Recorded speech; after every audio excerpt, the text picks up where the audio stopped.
Hello everyone, welcome back to our channel.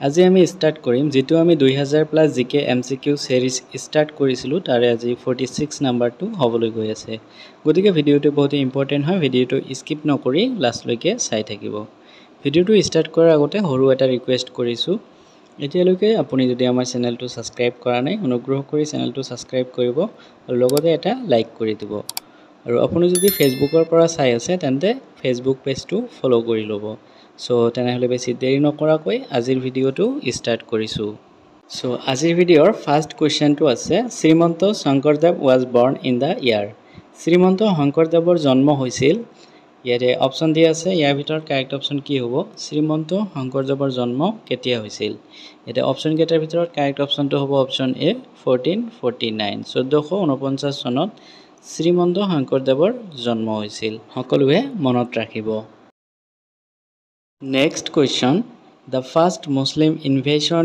in Assam was led by অসমত প্ৰথম মুছলমান আগ্ৰাসনৰ নেতৃত্ব লৈছিল দেশ এটা অপচন দিয়া আছে ইয়াৰ ভিতৰত কাৰেক্ট অপচনটো হ'ব অপচন ডি সকলোৱে মনত ৰাখিব বক্তিয়াৰ খিলজি অসমত প্ৰথম মুছলমানৰ আগ্ৰাসনৰ নেতৃত্ব লৈছিল বক্তিয়াৰ খিলজিয়ে সকলোৱে মনত ৰাখিব Next question Which one Ahom kingdom's capital was located by the Dihing river কোনখন আহোম ৰাজ্যৰ ৰাজধানী আছিল দিহিং নদীৰ পাৰত এটা অপচন কেইটা দিয়া আছে ইয়াৰ ভিতৰত কাৰেক্ট অপচনটো হ'ব অপচন এ সকলোৱে মনত ৰাখিব বকতা বকতা আহোম ৰাজ্যৰ ৰাজধানী আছিল দিহিং নদীৰ পাৰত সকলোৱে মনত ৰাখিব Next question Toklai Tea Research Institute which is world's oldest and largest tea research institute was established in the year Toklai চাহ গৱেষণা প্ৰতিষ্ঠান যেটো বিশ্বৰ আটাইতকৈ পুৰণি আৰু সৰ্ববৃহৎ চাহ গৱেষণা প্ৰতিষ্ঠান কোন চনত স্থাপন কৰা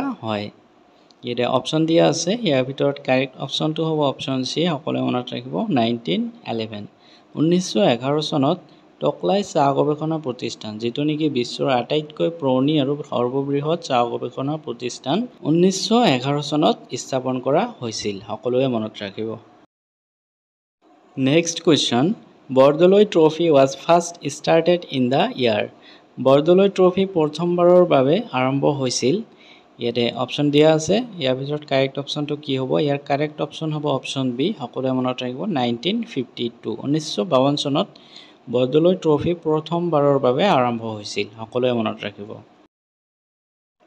Next question Which team wins the Bordoloi Trophy football tournament for most of the numbers কোনটো দলে বেছিভাগ সংখ্যাৰ বাবে বৰদলৈ ট্ৰফি ফুটবল প্ৰতিযোগিতাত জয়ী হয় ইয়াতে অপচন কেইটাৰ ভিতৰত কাৰেক্ট অপচনটো হ'ব অপচন ডি সকলোৱে মনত ৰাখিব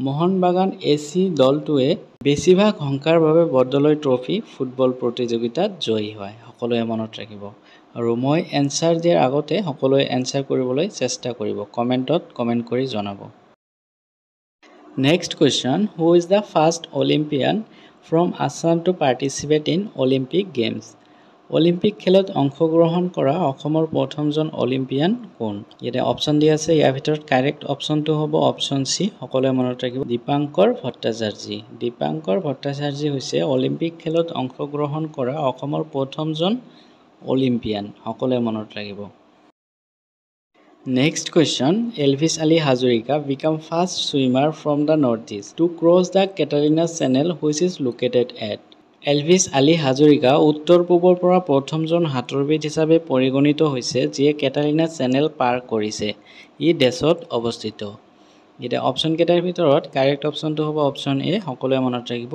ইউএছএ এলভিছ আলী হাজৰিকা উত্তৰ পূবৰ পৰা প্ৰথমজন সাঁতোৰবিদ হিচাপে পৰিগণিত হোৱা যিয়ে কেটালিনা চেনেল পাৰ কৰিছে ই হৈছে ইউএছএত অৱস্থিত সকলোৱে মনত ৰাখিব অপচন এ হৈছে correct option Next question Jayanto Talukdar has won individual gold medal in the Archery World Cup in the year কোন চনত আৰ্চাৰী বিশ্বকাপত জয়ন্ত তালুকদাৰে ব্যক্তিগত স্বৰ্ণ পদক লাভ কৰিছে এটা অপচন কেটাৰ ভিতৰত কাৰেক্ট অপচন হ'ব অপচন সি 2006 চনত 2006 চনত আৰ্চাৰী বিশ্বকাপত জয়ন্ত তালুকদাৰে ব্যক্তিগত স্বৰ্ণ পদক লাভ কৰিছে সকলোৱে মনত ৰাখিব অপচন সি হৈছে correct option Next question Who is the first woman from Assam to receive the Padma Shri Award. Padma Shri বঁটা লাভ কৰা অসমৰ প্ৰথম মহিলা কোন?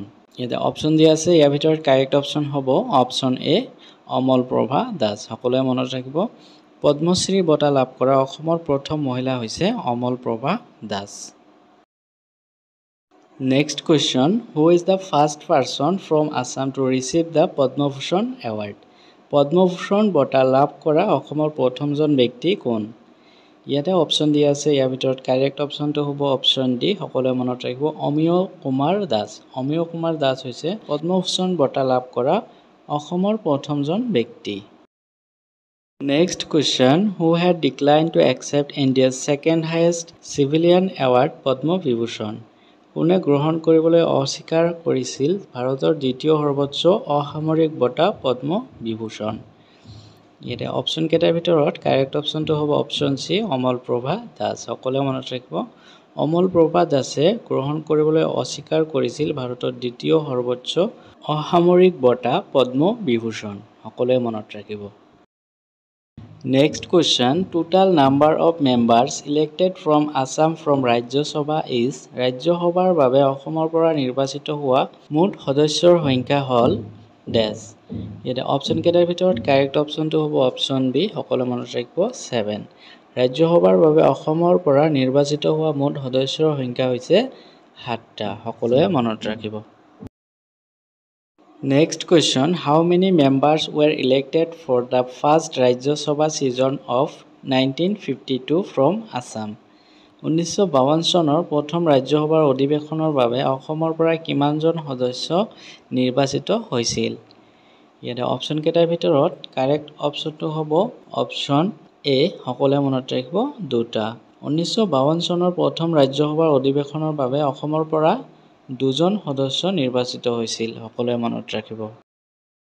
নেক্সট কুৱেশ্যনটো আছে আজিৰ ভিডিঅ'ৰ last question, who had received Padmashri award in the art category from Assam in the year 2020? কোনে 2020 চনত অসমৰ পৰা কলা শাখাত পদ্মশ্ৰী বঁটা লাভ কৰিছিল? এতিয়া অপশ্যন কেইটা দিয়াই আছে, ইয়াৰ ভিতৰত কাৰেক্ট অপশ্যনটো জনোৱাৰ আগতে এটা সৰু ৰিকুৱেষ্ট কৰিছোঁ, এতিয়ালৈকে যদি আপুনি আমাৰ চেনেলটো ছাবস্ক্ৰাইব কৰা নাই অনুগ্ৰহ কৰি চেনেলটো ছাবস্ক্ৰাইব কৰিব, আৰু আপুনি যদি ফেচবুকৰ পৰা চাই আছে তেন্তে ফেচবুক পেজটো ফ'ল' কৰি ল'ব, আৰু ভিডিঅ'টোত এটা লাইক নকৰিলে এটা লাইক কৰি দিব। চ' ইয়াৰ কাৰেক্ট অপশ্যনটো হ'ব option A Indra P Bora. সকলোৱে মনত ৰাখিব, 2020 চনত অসমৰ পৰা কলা শাখাত পদ্মশ্ৰী বঁটা লাভ কৰিছিল ইন্দ্ৰা পি বৰা। সকলোৱে মনত ৰাখিব। চ' আজিলৈকে ইমানেই। ভিডিঅ'টো যদি ভাল পাইছে এটা লাইক কৰিব, কমেণ্ট কৰিব আৰু শ্বেয়াৰ কৰিবলৈ নাপাহৰিব। আৰু আপুনি যদি আগৰ পাৰ্টকেইটা এতিয়ালৈকে চোৱা নাই, ডিছক্ৰিপশ্যনত প্লে'লিষ্টৰ লিংক দিয়া আছে, তাতে ক্লিক কৰি সকলোবোৰ পাৰ্ট চাই ল'ব পাৰে। চ' আজিলৈকে ইমানেই। থেংকছ ফৰ ৱাচিং।